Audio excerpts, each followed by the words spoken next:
السلام عليكم ورحمة الله وبركاته. بسم الله الرحمن الرحيم. إن الحمد لله نحمده ونستعينه ونستغفره ونعوذ بالله من شرور أنفسنا ومن سيئات أعمالنا، من يهده الله فلا مضل له ومن يضلل فلا هادي له، وأشهد أن لا إله إلا الله وحده لا شريك له، وأشهد أن محمدا عبده ورسوله صلى الله عليه وعلى آله وسلم. أما بعد، انطلق المؤلف رحمه الله تعالى بعد أن تكلم عن الأشعرية الكلابية، انتقل إلى فصل جديد ترجم له بكسر الجمود. كسر الجمود. قال رحمه الله: سبق أن ذكرنا أن جميع الفرق الكلامية عكفت على دراسة الفلسفة في عهد المأمون العباسي بتشجيع منه، بل بتحريض شديد منه، وما يتبع الفلسفة كالمنطق مثلا، حتى صار للفلسفة شأن، وأي شأن عند جميع طبقات الناس على اختلاف مشاربهم بسبب ذلك التشجيع القوي من الخليفة. وفي تلك الفترة الحرجة ظهر عالم سلفي يدرس تلك العلوم الجديدة أو الاصطلاحات الجديدة على الأصح كما يدرسها غيره من الناس، ولكنه كان يدرسها في صمت تام حتى تبحر في جميع تلك الاصطلاحات الكلامية والفلسفية، مع تمكنه التام من العلوم الإسلامية عقيدة وشريعة، ومن علوم القرآن والحديث بصفة خاصة، ومن فروع اللغة العربية كذلك، ألا وهو تقي الدين ابن تيمية الحراني الدمشقي. Donc, Cheikh Mohamed Aman Al-Jami rahimahullah, après nous avoir raconté l'histoire de l'Ash'ariyya al-Kullabiyya, et après nous avoir raconté, ou après nous avoir expliqué la longue période durant laquelle la da'wa d'Ahl Sunnah wal Jama'a a été affaiblie et persécutée de toutes parts, et après que le madhab de l'Ash'ariyya s'est propagé dans le monde musulman, au point où la plupart des gens ne connaissaient rien d'autre que l'aqid al-Ash'ariyya et al-manhaj al-Ash'ari, et après que la philosophie se soit propagée dans le monde musulman également par la cause de Ma'moun al-Abbasi, comme on l'avait vu, par encouragement de la part de celui-ci, voire même par imposition de la part de celui-ci. Dans cette période-là, en fait, il y avait un très grand savant, très grand savant, qui analysait la situation et qui étudiait ces nouvelles sciences à la lumière du Coran et de la Sunna. Il étudiait ces nouvelles sciences qui sont la philosophie, et ainsi que les raisonnements basés sur l'opinion personnelle, et ce sur base du Coran et de la Sunna. Il étudiait tout cela et analysait tout cela dans une totale discrétion.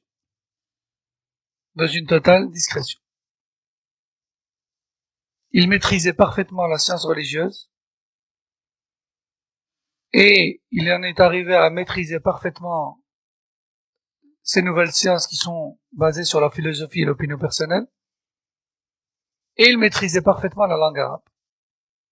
Et ce grand savant qui a marqué l'histoire et qui est sorti de son silence du jour au lendemain pour répliquer à cet égarement et rappeler la communauté à l'islam authentique, à l'islam de base, n'est autre que Cheikh Taqiyuddin Ibn Taymiyyah al-Harrani al-Dimashqi.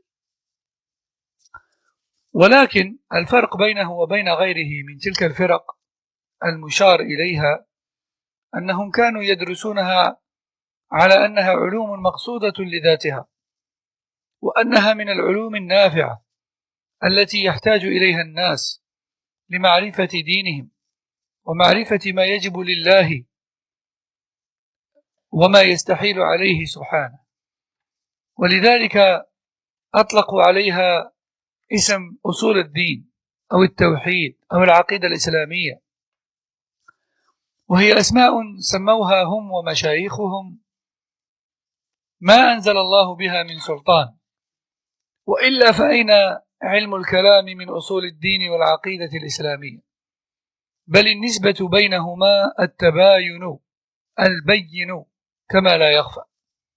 وأما شيخ الإسلام ابن تيمية رحمه الله تعالى فقد درسها لغرض خاص، درسها ليعرف سبيل المجرمين كما عرف سبيل المؤمنين، ومن باب عرفت الشر لا للشر لكن لتوقيه، ومن لم يعرف الشر من الخير يقع فيه. فمعرفة السبيلين، معرفة سبيل أهل الحق وأهل الباطل، أمر له أهمية قصوى كما لا يخفى على الفطن.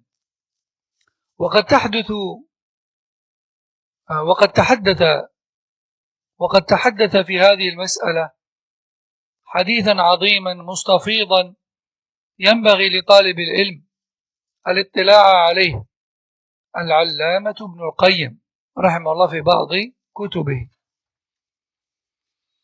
La différence entre Cheikh al-Islam ibn Taymiyyah rahimahullah dans son étude de la philosophie et entre ces groupes égarés tels que le Mu'tazila et l'Ash'ariyya al-Kullabiyya, la différence entre les deux,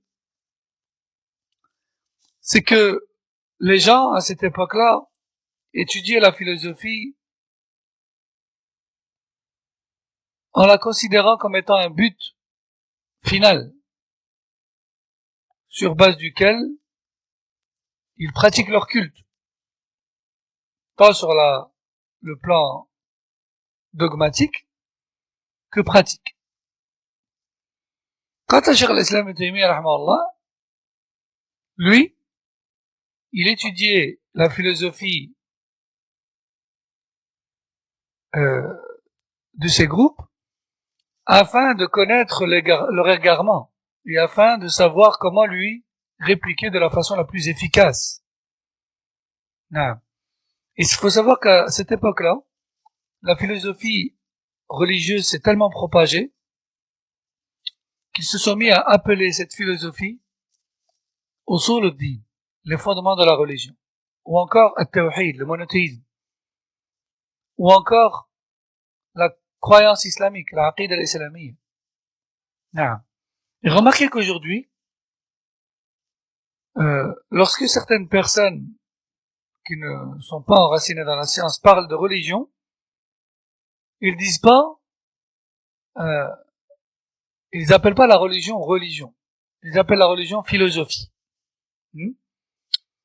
Par exemple, au lieu de dire j'ai fait ceci ou cela pour des raisons religieuses, ils disent j'ai fait ceci ou cela pour des raisons philosophiques. Or, il est une erreur d'appeler l'islam et les règles de l'islam comme étant des raisons philosophiques. L'islam n'est pas une philosophie. L'islam est un message d'Allah, est un message divin. Non. Donc, et en général, ceux parmi les musulmans qui à la base utilisaient le terme philosophie pour la religion, c'était, comme on l'a vu, al-Mu'tazila ou al-Ash'a'ira, et puis tous ceux qui ont suivi jusqu'à notre époque d'ailleurs, avec parmi les Soufis, les Ikhwan, etc. En fait, c'est de là que ça a démarré. Donc, ils appelaient la philosophie comme étant fondement de la religion, ou monothéisme, ou croyances et dogmes islamiques, etc. parmi les noms qui n'ont absolument rien à voir avec la philosophie. Plutôt même, la philosophie et la religion, c'est la nuit et le jour. C'est la nuit et le jour, car la religion est un message d'Allah. Et la philosophie, c'est une prétendue réflexion, pensée et intelligence humaine. Non. Et il y a un poème qui dit, il y a des vers poétiques qui disent, j'ai appris le mal, non pas dans le but de le commettre, mais plutôt dans le but de le connaître. Car celui qui ne distingue pas le mal du bien finira par y tomber. Et il est très important de connaître la vérité et le faux, le bien et le mal, le droit chemin et le chemin tordu. Il est très important de connaître les deux voies, afin d'être toujours sur ses gardes, et afin de faire preuve de prudence. Et l'un des nobles savants qui a traité en long et en large l'importance de la connaissance de la droiture et de l'égarement, l'un des savants qui a traité en long et en large ce sujet-là, le savantissime Ibn al-Qayyim, rahimahullah ta'ala, dans certains de ses livres. وقد استخدم شيخ الإسلام تلك الاصطلاحات في الدفاع عن الإسلام وعقيدته بلغة القوم المهاجمين للعقيدة وبما يعقلون من الأسلوب حيث خرج على الناس فجأة وهو جندي مسلح بسلاح عصره ومدرب على جميع الأسلحة المستخدمة في الميدان ويجيد استخدامها على قدر الحاجة. فعمل شيخ الإسلام في سبيل تجديد منهج السلف وتنشيط حركة الدعوة عملا يستحق أن يطلق عليه بلغة العصر كسر الجمود، لأنه ظهر بدمشق على حين غفلة من طوائف أهل الكلام وجميع أهل البدع وصدع بالحق كما سيحدثنا عنه بعض المؤرخين، وأعلن الانتصار لمنهج السلف، فهاجم الأشاعرة الكلابية والمعتزلة والروافض والمتصوفة والمتفقهة المتعصبة. Cheikh l'Islam Ibn Taymiyyah rahimahullah, après avoir acquis et maîtrisé le vocabulaire et le raisonnement des philosophes et des prétendus penseurs musulmans, il est, du jour au lendemain, sorti publiquement, sous le regard de son silence, et s'est mis à inviter les gens à l'islam authentique, Coran ou Sunna, et voix des salafs. Et il interpellait les gens avec ce qu'ils comprenaient, tout en maîtrisant les termes exacts utilisés par l'Asha'ira et al-Mu'tazila. Il leur parlait avec leur vocabulaire. Il était tel un soldat sorti de nulle part avec les armes adéquates de son époque. Et s'est lancé dans le domaine de la da'wah avec une maîtrise sans égale. Il a remis à l'ordre du jour la voix des salafs, la croyance des salafs, et il a motivé les gens dans ce sens. Il était vraiment surnommé Kasirul Jumud, l'homme qui a brisé l'attachement aveugle et solide et fixe des gens à cette époque-là à la philosophie et au bid'a de l'Mu'tazila et de l'Ash'ari. Car de plus, il a fait son apparition à Damas. Damas, qui, comme on l'a dit précédemment, était une ville où régnait Al-Mu'tazila al-Ash'ari. C'était le QG. Car précédemment, les califes qui y étaient imposaient cela, faisaient ancrer cela dans la population. Du jour au lendemain, Cheikh al-Islam Ibn Taymiyyah a fait son apparition dans le QG même de ces groupes et de ces mouvances. Et il s'est mis à faire da'wah, à enseigner, à répliquer, à débattre, à faire raisonner. Il a donc attaqué al-Ash'ari, al-Kullabi, al-Mu'tazila, al-Rawafid, al-Soufiyya, et même les suiveurs aveugles des écoles juridiques et non pas des preuves, il les a tous affrontés sans hésitation et il les a vaincus comme jamais il n'avait été vaincu. Avec le Coran et le Sunna et la compréhension des salafs. Comprenez donc maintenant, entre parenthèses, pourquoi les gens de Bid'a détestent tous Cheikh al-Islam Ibn Taymiyyah rahimahullah ta'ala et appellent les salafiyyin aujourd'hui les suiveurs aveugles et les adorateurs de Cheikh al-Islam Ibn Taymiyyah. Avec parmi eux tous les prêcheurs actuels qui sont plus des youtubeurs qu'autre chose. Et on peut citer des noms sans aucune hésitation, tels que Badr Rafil et toutes ces personnes-là, qui sont des Asha'ira purs et durs. Ils le disent d'ailleurs eux-mêmes. C'est pour cette raison-là, en fait, qu'ils attaquent dans toutes leurs nouvelles vidéos Cheikh al-Islam Ibn Taymiyyah rahimahullah.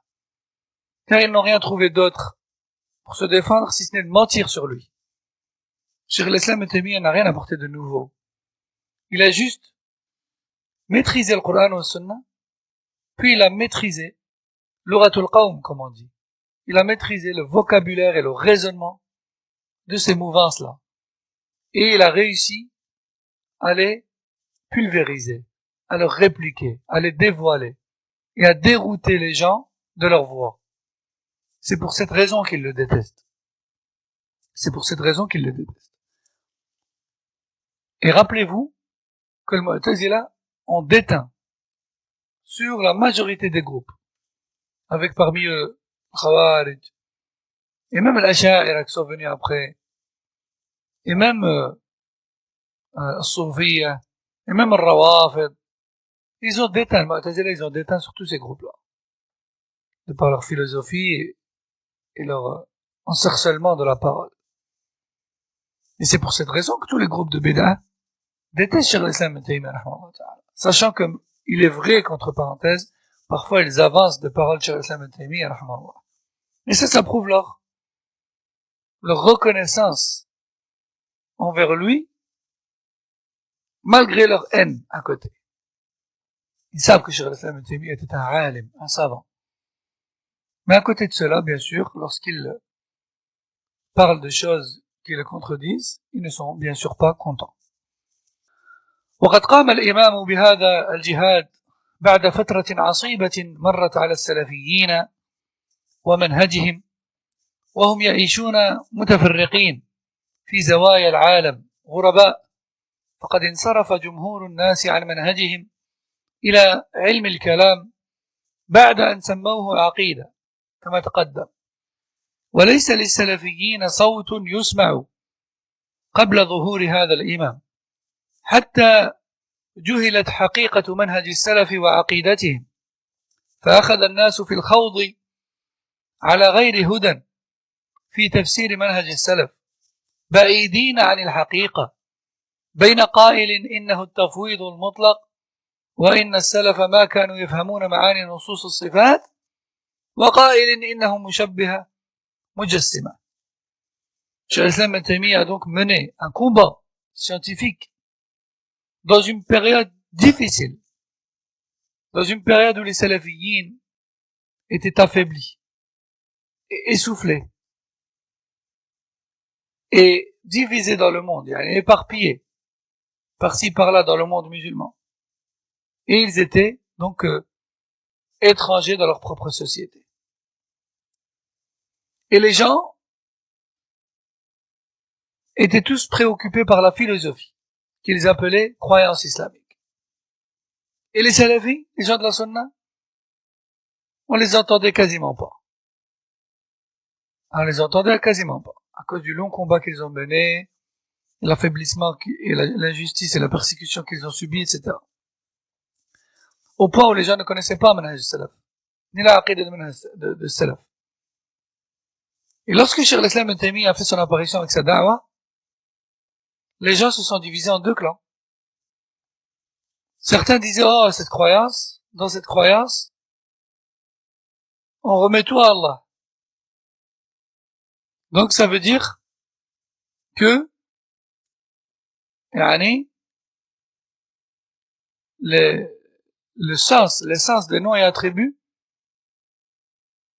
les salafiyines disent que l'essence des noms et attributs, on les connaît pas. On reconnaît le Rahman, mais c'est quoi le Rahman? Oh, Allahu a'lam. On reconnaît le Basir, mais c'est quoi le Basir? C'est quoi le Basar? Oh, Allahu a'lam. Donc, ils mentaient à l'encontre des salafiyines, afin de détourner les gens d'eux. Ils mentaient sur Cheikh l'Islam Ibn Taymiyyah et ses suiveurs. Ils disaient que ils ne reconnaissaient pas, ou plutôt ils ne cherchaient pas après le sens des noms et des attributs d'Allah. Tandis que d'autres, à l'inverse de eux, prétendaient que Cheikh l'Islam Ibn Taymiyyah et ses suiveurs affirmaient les noms et attributs d'Allah au point de les assimiler aux créatures. Et bien sûr, les deux avis sont mensongers. Car Ahl Sunnah wal Jama'a ne rejette pas les noms et attributs d'Allah et ne le font pas ressembler aux créatures non plus. Plutôt ils disent, il est Rahman. Rahman, ça veut dire qu'il est miséricordieux. Mais, du miséricorde, dont la description exacte n'est connue que par lui. Ou encore, il est basir, il est clairvoyant, ça veut dire qu'il a la vue. Comment est sa vue? Allahu a'lam. Et Ahl Sunnah wal Jama'a disent qu'on connaît l'essence des noms et attributs. Mais le comment et la réalité de l'attribut, Allahu a'lam. On l'a pas vu.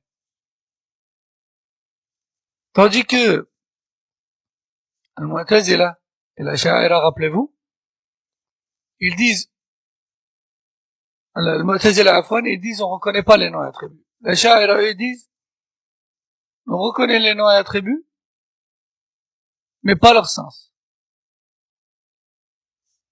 Et rappelez-vous de Al-Karramiyya qui, eux, voulaient répliquer, mais sont tombés dans l'inverse. Ils faisaient carrément ressembler les attributs d'Allah aux attributs des créatures. Al-Muhim. Donc les gens ne connaissaient que ça, en fait. Les gens ne connaissaient que l'aqida de Al-Mu'tazila, l'aqida de l'Ash'ariyya, l'aqida de Al-Karramiyya, n'avaient pas connaissance de l'aqida de Salaf, Sahaba.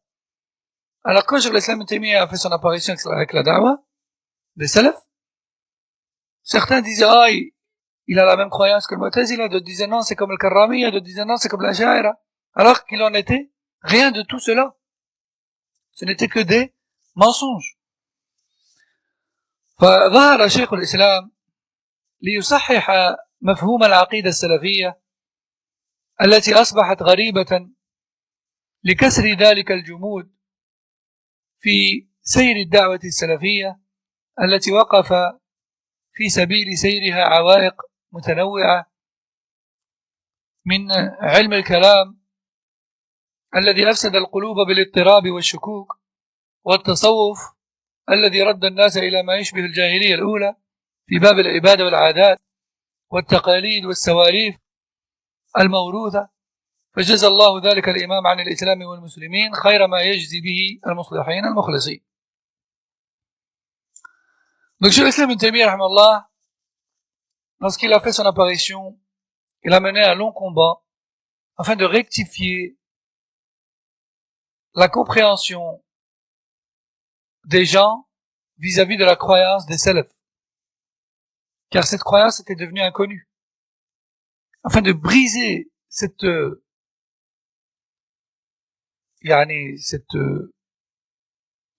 égarement qui est celui de la philosophie qui avait envahi le monde musulman au point de lui faire ignorer toute autre mouvance, parmi lesquelles bien sûr la mouvance de Salaf, la voie de Salaf, la véritable voie. Il est venu afin de combattre cette philosophie et afin de combattre les doutes qui planaient sur les cœurs des musulmans. Il est venu combattre le soufisme qui avait ramené les gens à une pratique digne de la période anti-islamique, donc avant l'islam, que cela soit sur le plan des croyances ou des traditions ou des adorations, parmi les choses anciennes qui ne font pas partie de l'islam. Qu'Allah récompense donc cet imam pour tout ce qu'il a fait pour l'islam et les musulmans de la meilleure des manières. وفي هذا المعنى يتحدث تقي الدين المقريزي مستعرضا أسباب انتشار العقيدة الكلابية واشتهارها وخفوت صوت الحق في تلك الفترة الحرجة، فيقول: فلذلك صارت دولة الموحدين، يعني الأشاعرة الكلابية أتباع ابن تومرت، قال: ولذلك صارت دولة الموحدين ببلاد المغرب تستبيح دماء من خالف عقيدة ابن تومرت، إذ هو عندهم الإمام المعلوم والمهدي المعصوم. ثم قال: هذا هو السبب في انتشار مذهب الأشعري وانتشاره في أمصار الإسلام، بحيث نسي غيره وجهل حتى لم يبقى اليوم، يعني في وقته سنة 845، قال: حتى لم يبقى اليوم مذهب يخالفه، لم يبقى مذهب يخالف مذهب الأشاعرة، إلا أن يكون مذهب الحنابلة أتباع الإمام أبي عبد الله أحمد بن حنبل رحمه الله، فإنهم كانوا على ما كان عليه السلف، لا يرون تأويل ما ورد من الصفات، إلى أن كان بعد 700 من الهجرة اشتهر بدمشق وأعمالها تقي الدين أبو العباس أحمد بن عبد الحليم بن عبد السلام بن تيمية الحراني، فتصدى للانتصار لمذهب السلف، وبالغ في الرد على الأشاعرة، وصدع بالنكير عليهم وعلى الصوفية والرافضة. نعم، ذكرنا فيما سبق أن أتباع المذاهب أكثرهم يعني انغمس في شبهات المعتزلة والمتكلمين والأشاعرة والفلاسفة، وخاصة أتباع مذهب أبي حنيفة رحمه الله. ولكن هناك أتباع مذهب معين تبعوا إمامهم حتى في هذه المسائل، ولم يخضعوا لهذه الشبهات وهذه البدع، وهم أتباع مذهب الإمام أحمد بن حنبل رحمه الله، إلى درجة أن السلفيين كانوا في ذلك العصر يلقبون بالحنابلة، ليس إشارة إلى المذهب الحنبلي الفقهي فقط، وإنما إشارة أيضا إلى عقيدتهم في الأسماء والصفات وما غير ذلك.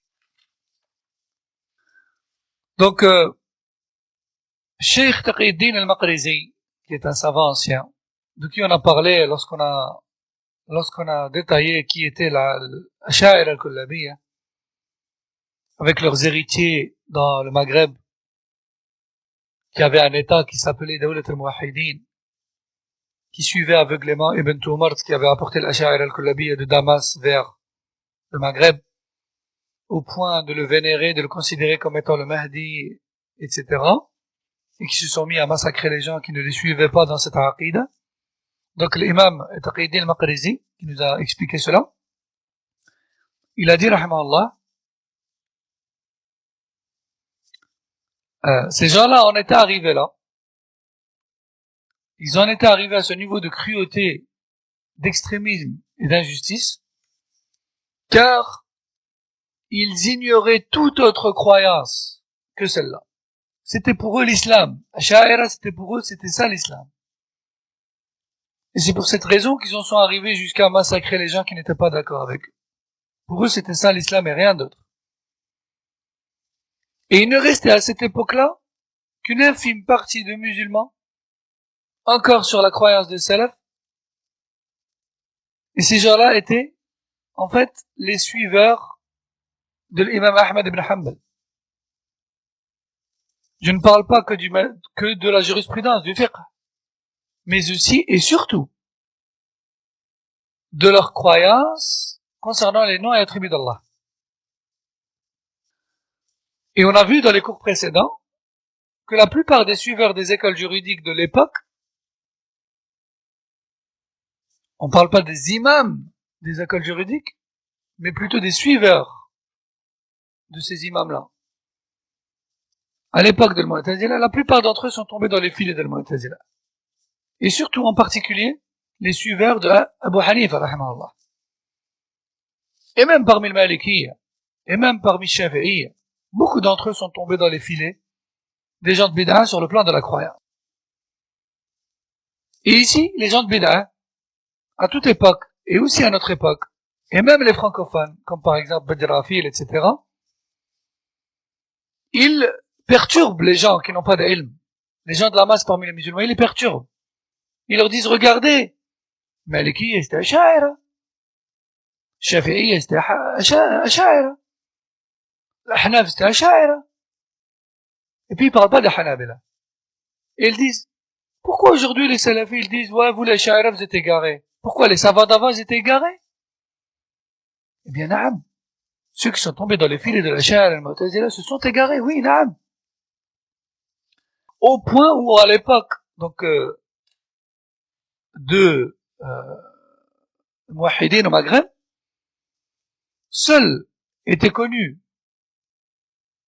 sur la Sunna les suiveurs, la minorité de suiveurs de Ahmad ibn Hanbal dans cette fitna-là. Ceux qui avaient la bonne croyance concernant les noms et attributs d'Allah, etc.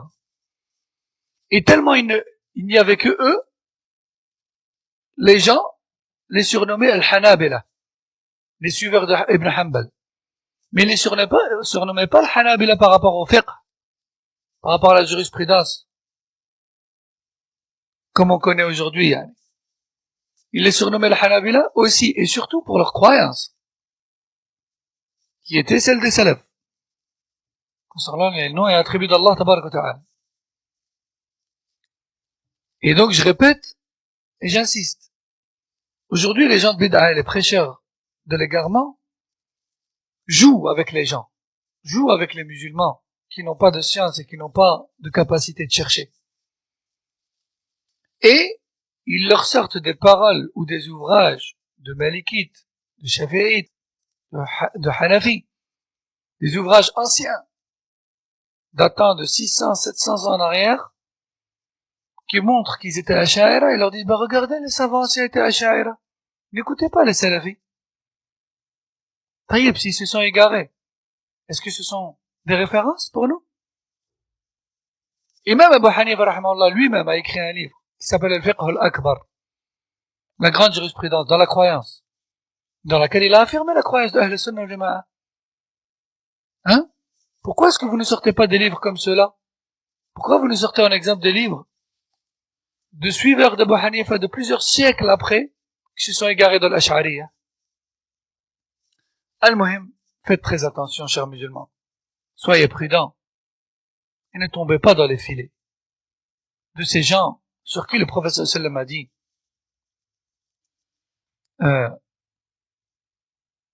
Inna Allah la yaqbidu al-ilma intiza'an yantaza'uhu fi sudur al-ulama wa innama yaqbidu al-ilma bi'imatati al-ulama فإذا لم يبقى منهم عالم اتخذ الناس رؤوسا جهالا فسئلوا فأفتوا بغير علم فضلوا وأضلوا. Allah Azza wa Jal va à la fin des temps faire disparaître la science. Et il ne veut pas faire cela en arrachant la science des poitrines des savants, mais plutôt en leur donnant la mort, les uns après les autres.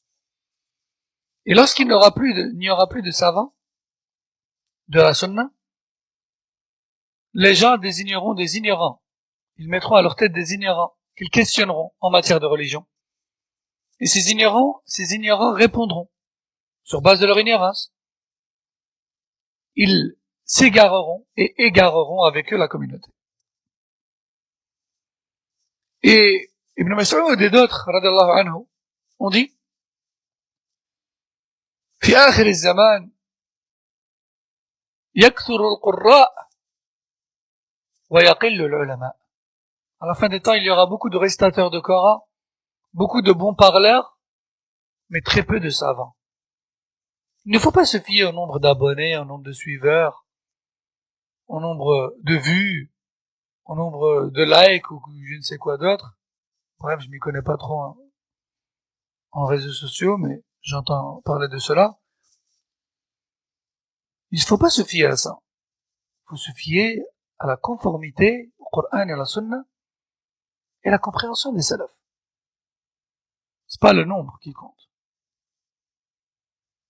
Les salafs, ils disaient, Kun ma'al haq, walau kunta wahdak. Suis la vérité même si tu es seul. Et le prophète sallallahu alayhi wa sallam lui-même dit à Hudayfa ibn al-Yaman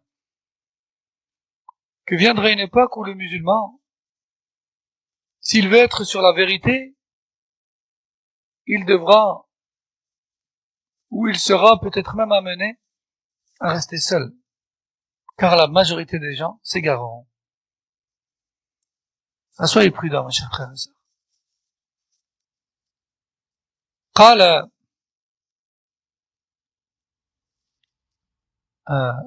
Donc, Cheikh al-Islam ibn Taymiyyah, rahimahullah, qui a fait son apparition au cours du 8e siècle, a remis donc la religion à l'ordre du jour et a propagé le kitab au sunna à la fahmi salaf et a affronté Soufiyya, Sha'ira, Rafida, et de ce fait, sa da'wa a fait beaucoup de bruit et les gens se sont divisés en deux clans par rapport à lui.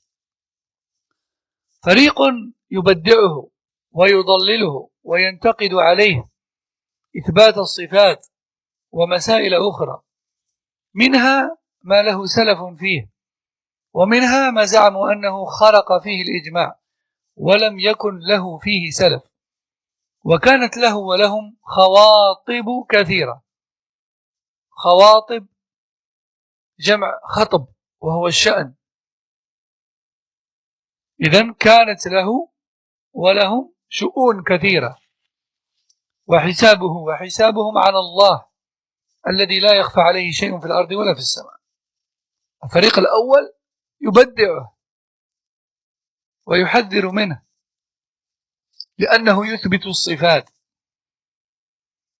وفريق ثاني يقتدي به ويعول على أقواله ويعمل برأيه ويرى أنه شيخ الإسلام وأجل حفاظ أهل الملة الإسلامية في ذلك الزمان، وله وإلى وقتنا هذا عدة أتباع في الشام وقليل بمصر.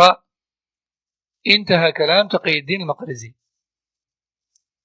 Donc, Cheikh Taqi-ud-Din al-Maqrizi, qui a vécu donc en 845, continue et il nous dit que les musulmans, à l'époque de Cheikh al-Islam ibn Taymiyyah, rahmallah, se sont divisés en deux clans le concernant. Le premier clan étant celui de ceux qui le traitent d'innovateur et d'égaré et qui prétendent qu'il a apporté des choses nouvelles. Pourquoi? Car il affirme les attributs d'Allah subhanahu wa ta'ala et rejette la connaissance du comment de ces attributs. Et il a eu beaucoup d'affrontements, beaucoup de débats avec eux. et c'est auprès d'Allah que le jugement de tous reviendra. Le deuxième clan, c'est le clan de ceux qui l'ont suivi. Rappelez-vous, on a dit quoi juste avant? Qu'à cette époque-là, les gens ne connaissaient que la philosophie et la charia. Donc, c'est une époque spéciale. Cheikh l'Islam Ibn Taymiyyah a marqué l'histoire, car à lui seul, il a changé le monde musulman. Quand je dis à lui seul, je veux dire, par sa cause, à lui seul, Allah Jalla wa Ala a fait basculer les choses, en tant que cause, à lui seul. Le deuxième clan, qui est une grande partie des musulmans, se sont mis à le suivre, à l'écouter, à prendre ses paroles pour référence, à mettre en application ses conseils, et à le considérer comme le cheikh de l'islam, et le revivificateur de l'islam à leur époque, et parmi les plus grands savants de l'islam à leur époque. Et jusqu'à notre époque, jusqu'à aujourd'hui, il a beaucoup de suiveurs à Cham et quelques-uns en Égypte. Fin de citation de la parole de Cheikh Taqiyuddin al-Maqrizi. En quelle année il dit ça? En 845. En 845. Et nous sommes en 1440. Je répète, comprenez donc maintenant pourquoi est-ce que les gens de Bid'ah, avec parmi eux l'Asha'ira, qui sont donc finalement les héritiers de l'Mu'tazila, un peu, on va dire, refaçonnés, et les Asha'ira ont beaucoup de descendants qui, malgré leurs nouvelles idéologies, sont encore Asha'ira, comme le Soufia, par exemple, ou bien Rawaf, etc. Ils sont Asha'ira dans l'Aqida. Ils sont Asha'ira. Donc,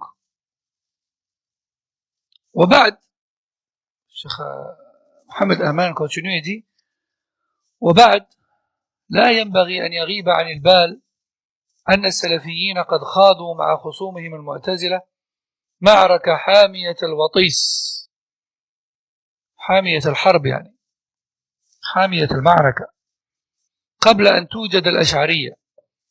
وكانت المعتزلة عقيدة دولة قوية كانت تدعو إليها بقوة سلطانها، ومع ذلك فإن السلفيين قد قاوموها ووقفوا في وجه تلك القوة، ممثلين في إمامهم إمام أهل السنة الإمام أحمد بن حنبل رحمه الله. لذلك أطلقوا عليهم أنهم حنابلة نسبة إلى الإمام أحمد بن حنبل.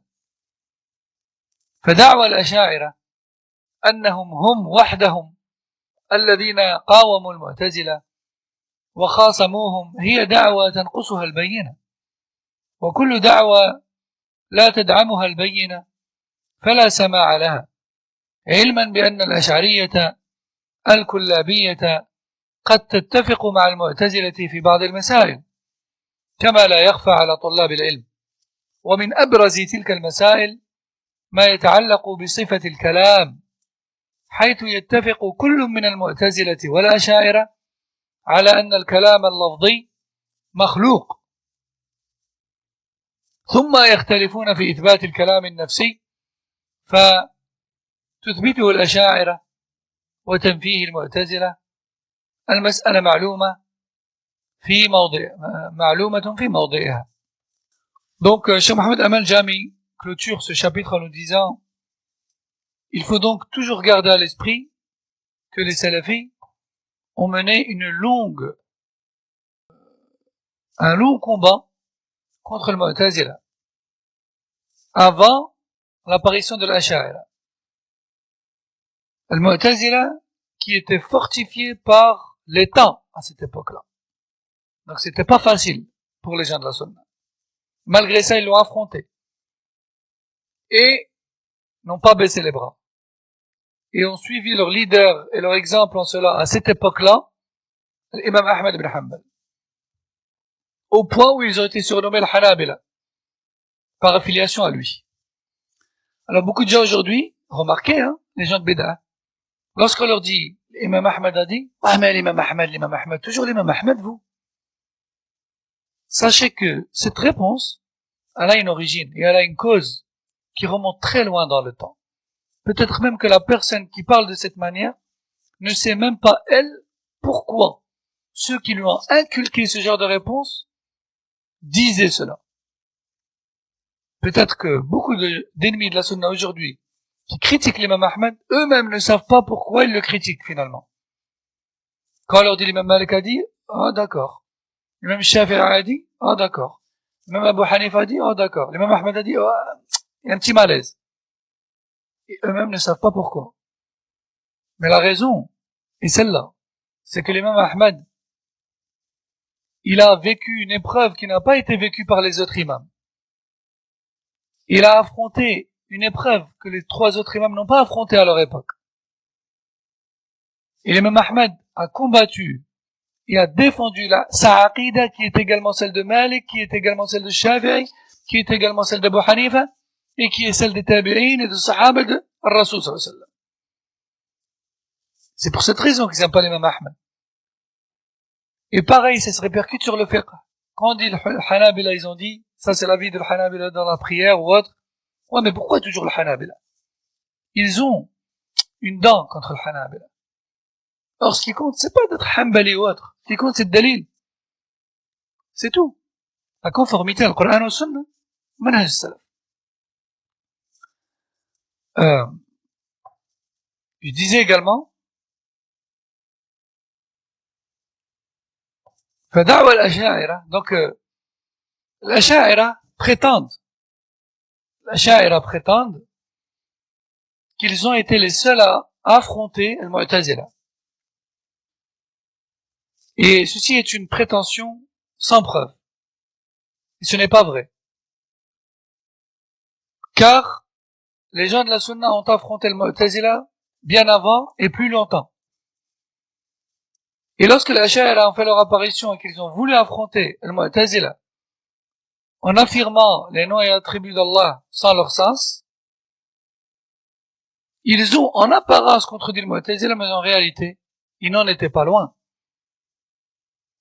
D'autant plus que les Ash'ari sont en accord avec le Mu'tazila dans bon nombre de points dans la croyance. Exemple, le Mu'tazila et les Ash'ari sont tous les deux d'accord sur le fait qu'Allah ne parle pas de façon audible. Allah ne parle pas de façon audible. Par la prononciation de mots, etc. Ils sont tous les deux d'accord là-dessus. Et ils disent que le Coran n'est pas une parole qui a été prononcée par Allah. Tous les deux ils sont d'accord là-dessus que Allah Jalla wa Ala ne prononce pas de parole. Donc déjà là, il n'y a pas besoin d'aller plus loin. Leur divergence, elle est où? Elle est dans le kalam al-nafsi. Les Mu'tazila, eux, disent Allah ne parle pas ni de façon audible, ni en lui-même. Et les Ash'ari, eux, disent oui, il ne parle pas de façon audible, mais il parle en lui-même. C'est pour ça que les Mu'tazila disent que Allah Jalla wa Ala, il n'a pas révélé, le Coran qu'il a révélé, il ne vient pas de lui. C'est une créature. Et les Ash'ari, eux, ils disent pas ça ouvertement, mais ils disent Allah, il l'a prononcé en lui, pas de façon audible, il l'a prononcé en lui, puis il l'a fait descendre, non, il l'a fait ressentir, il l'a fait ressentir et penser à Jibril, qui, à son tour, l'a prononcé à Mohammed. Et donc, au final, ils sont tous les deux d'accord sur le fait que le Coran, c'est pas la parole d'Allah. C'est juste qu'ils le formulent autrement. Donc, l'Asha'ira, lorsqu'ils prétendent qu'ils ont affronté le Mu'tazila, en fait, oui et non. Et c'est plus non que oui. Donc, chers frères et sœurs, apprenons notre religion. Et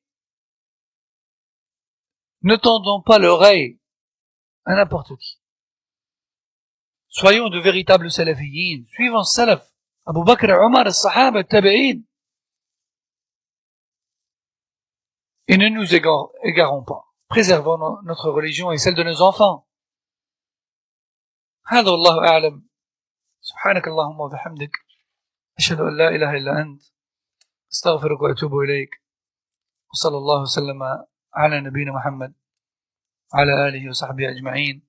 السلام عليكم ورحمة الله وبركاته.